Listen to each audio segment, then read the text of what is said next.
vous allez voir. On va passer du côté de Gogol. Voilà. On va aller faire un tour du côté du Lucernaire pour le nez. Et nous allons recevoir Ronan Rivière. Il est là. Petit là.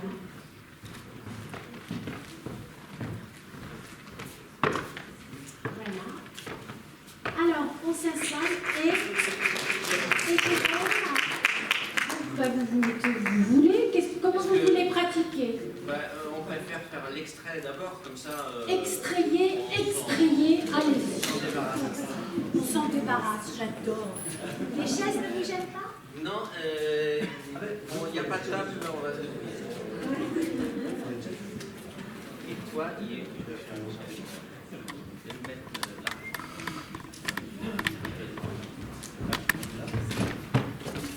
D'accord. Ouais, je veux bien une petite table. On a tout. Comme ça, tu reprends tes mains.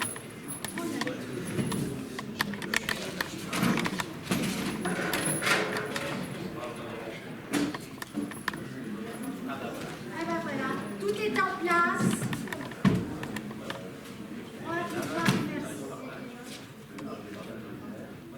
merci. Juste ici, je vais la mettre.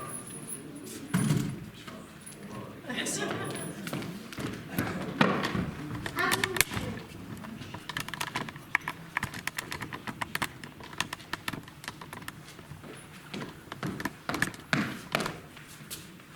Je viens pour un avis de recherche. Un instant.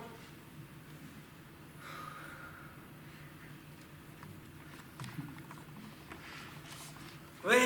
Il faudrait organiser une battue ou je ne sais quoi. Les avis de recherche sont traités par le 2e bureau. Alors vous prenez à droite, vous suivez le couloir, vous descendez et vous y serez.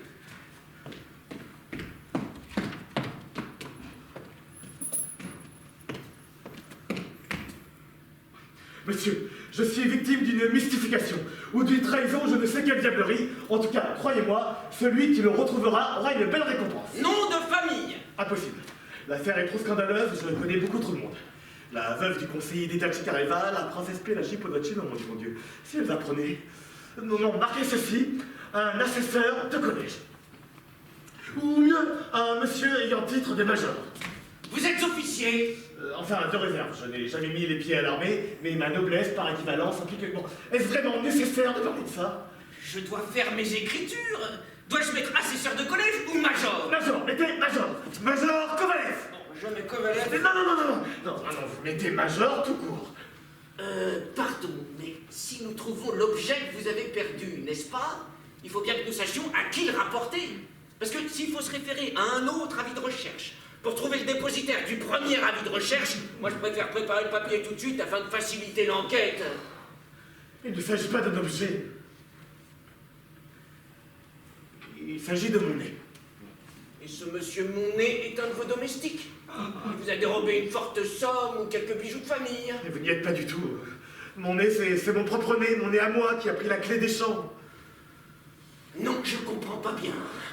Bon, monsieur, je vous prie de mettre que quiconque mettra la main sur mon nez me le rapporte au plus vite. Je vous le demande, que puis-je faire accommoder ainsi?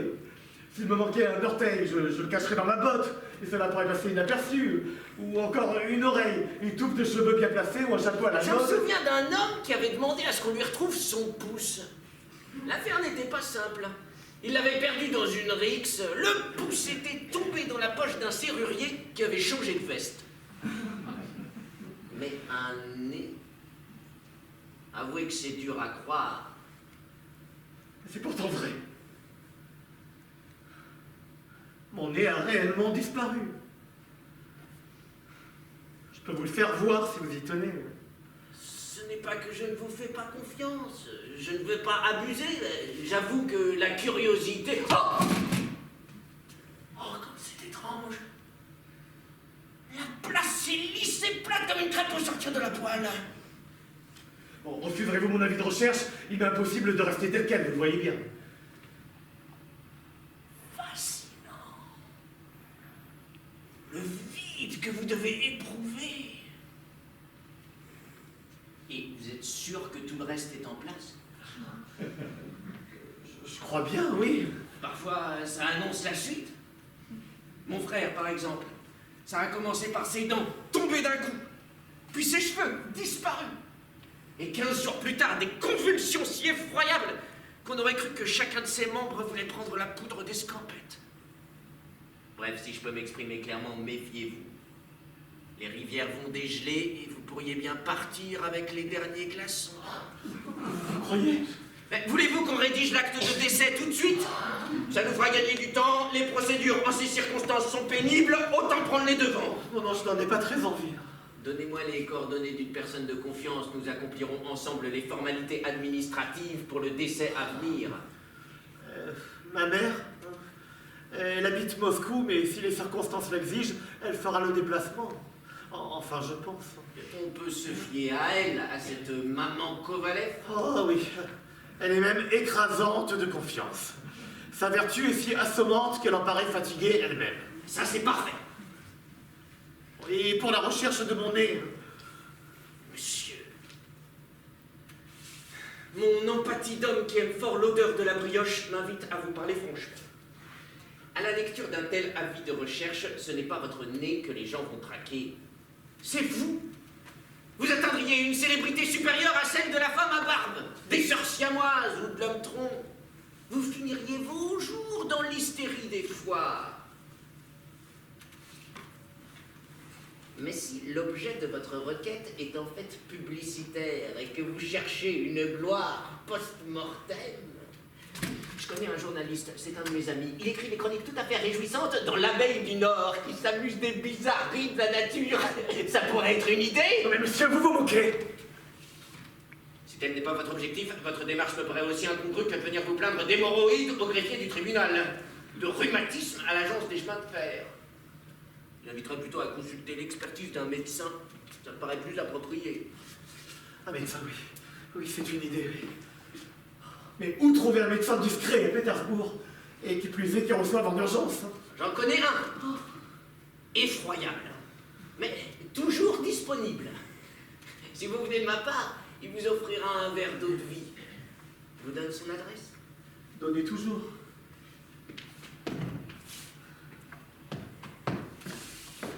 Voilà. Merci beaucoup.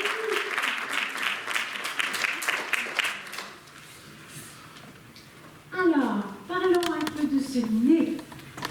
Alors déjà, ravi de vous retrouver, de retrouver l'équipe, parce que on vous a déjà reçu plein de fois.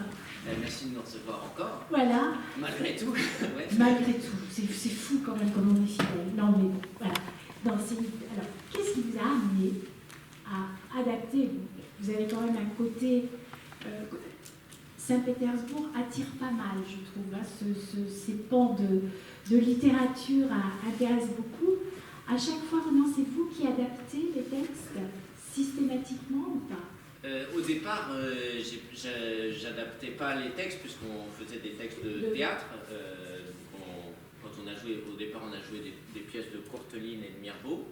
Et puis ensuite, on a fait une réduction du Révisor de Gogol. Et ça, c'était la première aventure de la troupe qui nous a fait un peu connaître, quoi. Bon, même si avant ça s'était bien passé.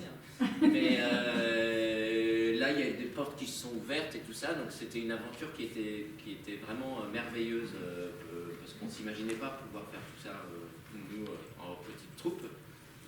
Et ça nous a bien marqué. Alors, on avait envie, après Dostoïevski qu'on avait joué au Théâtre 14, on avait envie de revenir à Gogol.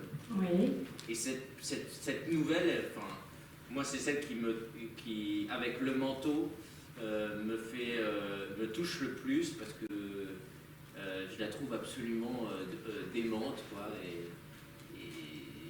Et cette histoire de nez, je trouve ça génial parce que je reconnais un peu l'esprit de Gogol qui est quelqu'un qui fait des bêtises un peu de façon insouciante et qui en même temps dénonce des travers de la société. Voilà, puisque chaque fois, c'est toujours une satire de la bonne société bourgeoise de la Russie de l'époque, et c'est pas très très sympathique. On n'a pas tellement envie d'aller vivre à cette époque-là. On va parler de la troupe, parce que c'est vraiment un travail de troupe. On vous a suivi dans le double, dans le roman Monsieur Molière également. Et donc c'est toujours un travail d'équipe. Donc là, vous êtes 6 comédiens sur scène. Et un pianiste. Et un pianiste. Un pianiste qui joue du clavecin. Alors, quelle idée incroyable. Qui a eu cette idée C'est lui, hein. Alors, non, parce que on a réfléchi avec Léon, qui est le compositeur de la troupe, à savoir qu'on avait envie de changer d'instrument, parce que d'habitude on est accompagné au piano, et on s'est dit que là, ça correspondait moins à l'esprit de la pièce. Alors on a pensé aux instruments avant, au départ, et on était parti sur l'orgue. Et d'ailleurs, c'est un clavecin numérique. Bon, quand on l'a créé au Théâtre 13, on avait un harmonium et une épinette. Mais là, comme on a peu de place, on a condensé tout ça dans un instrument qui fait les deux. Donc il y a des moments d'orgue, et on a rajouté le clavecin, qui donnait un peu le côté, justement, Saint-Pétersbourg, Saint-Pétersbourg a voulu, à partir de rien, c'était des marécages, et puis Pierre Legrand a dit, allez, on va faire notre capitale ici, ça me plaît. Alors du coup, on a embarqué tous les ouvriers, une partie de la noblesse, les gens ont dû construire leur maison, Pierre Legrand changeait ses plans, enfin, c'était dément. Et ils ont voulu faire une grande capitale européenne. Un peu l'idée de Versailles au milieu de nulle part, quoi. Et il y a ce côté un peu, dans le clavecin, du coup, il y a ce côté un peu Lully, un peu suranné, voilà, les fêtes de la cour, où la pierre a écrasé le sang des moujiks, quoi. Enfin, bon. Et du coup, il y a le clavecin qui résonne avec l'orgue, qui est on a le clavecin qui est un peu l'instrument de Kovalev, qui est donc celui qui perd son nez, et l'orgue qui est un peu le nez qui s'agite dans Pétersbourg et qui sème des idées révolutionnaires. Oui, parce qu'en fait, ce qui est extraordinaire, c'est que ce nez, tout le monde finit par le voir, puisqu'il acquiert des jambes, il se balade, il a un beau costume, un bel uniforme, et justement, donc, il va de l'avant pour raconter des horreurs par rapport au pouvoir en place. On va parler des autres personnages. Donc là, on a un monsieur qui fait plein de choses quand même, hein. Donc là, un rôle seul et unique, mais là, vous faites, vous, plusieurs personnages. Alors je fais le policier, et puis le nez qui grossit au fur et à mesure du spectacle. Au départ, il est comme ça, il est dans la mie de pain du barbier, qui est joué par Michael Giorno-Cohen, qui se fait engueuler par sa femme parce qu'il veut du pain et du café. C'est ou l'un ou l'autre. C'est ou l'un ou l'autre, Voilà. hein, chez les moujiks. En plus, ils ont des comptes à régler dans leur couple. Donc sa femme est jouée par Amélie Vigneault, qui est une formidable comédienne, qui vient d'entrer dans la troupe, mais qui m'avait aidé à la mise en scène du double.